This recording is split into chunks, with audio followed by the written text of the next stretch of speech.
Je vous invite à prendre une petite cuillère et à goûter et à me faire parvenir vos remarques également. Pourtant, quand arrive le moment de comparer leur glace et une autre sans additifs, ils vont pouvoir se montrer fiers du résultat. Laquelle vous préférez? Celle avec stabilisant. Celle avec stabilisant aussi. Oui, pareil. On dirait une vraie crème glacée. D'accord. Pour eux, il n'y a pas photo. Et pour le consommateur non plus.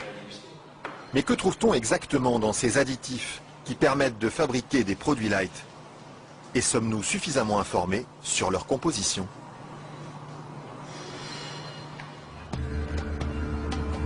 C'est à Vilvoorde, à quelques kilomètres de Bruxelles, que nous sommes allés chercher les réponses.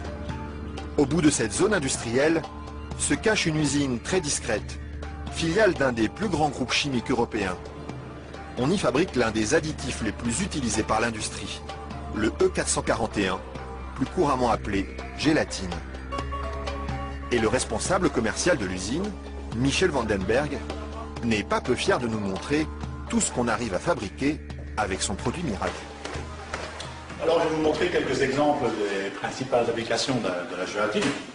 Naturellement, le secteur alimentaire qui est l'application la plus importante au niveau mondial. Alors, vous avez ici tous les produits gélifiés. Le premier marché pour lui, ce sont les bonbons.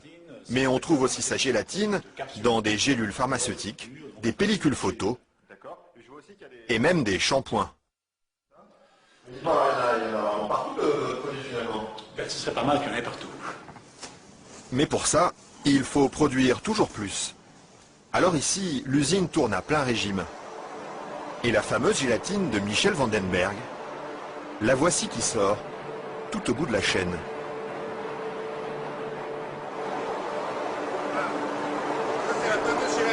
Ça, c'est la gélatine.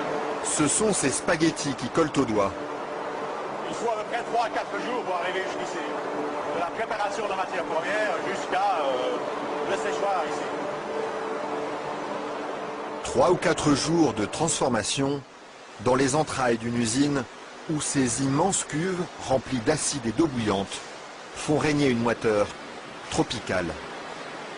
Et au milieu de cette atmosphère étouffante, il y a un détail qui frappe le visiteur et qui pénètre jusque dans les locaux les plus protégés de l'usine. C'est pourquoi ça? Ah, c'est les odeurs. Ils sont mauvais les films? Ça dépend. Une odeur âcre, d'acide et de graisse brûlée qui flotte sur tout le site jusqu'à l'extérieur de l'usine. Et la raison de cette odeur, la voici. C'est la matière première avec laquelle on fabrique la gélatine. Ça, c'est la matière première. Nous traitons donc la couenne, la peau de porc. D'accord. De la peau de porc qui arrive par palettes entières dans son usine. Une matière première qui ne lui coûte presque rien et qu'il achète dans toute l'Europe. Ceci vient de Hongrie. Ça vient de Hongrie, d'accord. Voilà. Et tous les jours, près de 150 tonnes de couenne de porc attendent dans ce hangar d'être dévorées par un monstre d'acier au nom évocateur, Dinosaurus.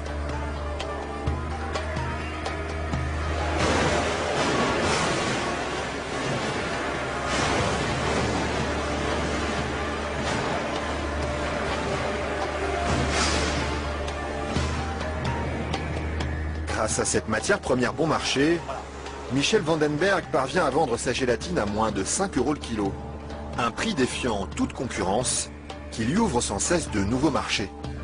Et celui qui marche bien en ce moment, c'est justement le marché des produits light. Attendez, il ne faut pas filmer ça à 1 minute. Mais voilà, ceci est un beurre allégé, 40%. Alors un fromage frais, 0% matière grasse. Et chez lui, on trouve même les plus grandes marques. En marque Danone, taille fine. Une mousse liégeoise de chez Auchan. Voilà, une mousse de la laitière. Alors un produit Weight Watcher, donc avec moins de matière grasse, donc pour stabiliser le produit, pour maintenir l'onctuosité du produit, on utilise la gélatine. Un produit que les industriels n'hésitent pas à utiliser en grande quantité. Le seul problème, c'est qu'ils oublient parfois de l'écrire sur les étiquettes. Quand on les regarde, on lit bien la mention gélatine, mais pas l'origine du produit. Ils mettent gélatine, mais ils disent pas quelle est l'origine de la gélatine. Pourquoi? Ils n'assument pas que ce soit fait à partir de porc. C'est quoi le problème qu'ils ont avec ça? Non, mais je veux dire... Non, parce que c'est un problème, c'est un sujet très sensible. Ouais. Parce qu'il y a quand même les minorités, les minorités musulmanes, juives et autres, qui éventuellement ont des problèmes avec ça. Mais ce serait bien justement de leur dire... Ça, je voudrais pas que... Oui, je sais bien, mais je sais pas s'il faut mettre ça dans l'émission. Mais c'est vrai que, bon... Parce que du coup, ils savent pas si c'est du porc ou de la vache. Du coup, comment ils font pour consommer? C'est ça le problème, il faudrait peut-être leur dire. Une question qui laisse Michel Vandenberg sans voix et à laquelle aucune marque de l'agroalimentaire n'a souhaité répondre, malgré nos nombreuses sollicitations. À croire que la gélatine de porc est un sujet sur lequel il préfère rester discret.